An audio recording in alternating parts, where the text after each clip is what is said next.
So you have a child or grandchild and you're asking if RESPs are a great investment? That's a great question.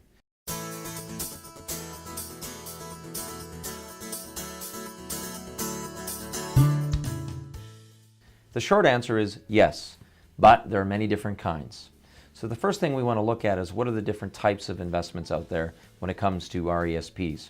Really, there's two major ones. There's the pooled plans and then the self-directed plans. So I prefer the self-directed programs because they are more flexible. You can gear the savings plans to your risk tolerances and your lifestyle.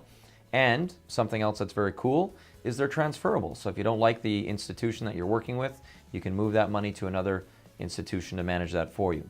So how do they work? Well, it really is going to depend on how many years you have to invest.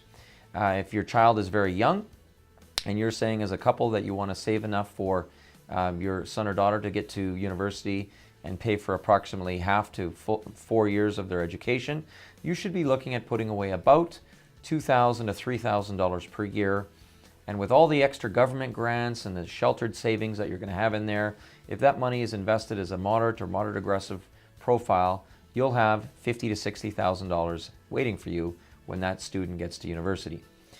You don't have to worry about redeeming those investments immediately. So meaning if your student decides not to go to university right after they graduate from high school, don't worry about it. You've got lots of time. The student could literally be 35 years of age before you've got to collapse these programs. A lot of Canadians are also concerned about, hey, what happens to my money if my child doesn't go to school?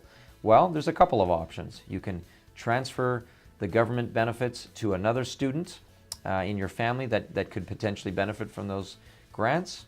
Or the worst thing that could happen is you collapse the entire program. The grant money that the government gave you for that student will go back to the government. All the interest that you collected over those years, hey, you can put that money into your RRSP.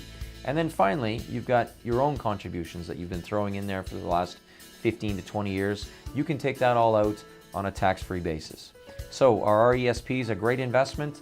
I think so, but ultimately it's up to you. Thank you. For more information, I invite you to check us out on LinkedIn. Send us your questions, because every question is a great question.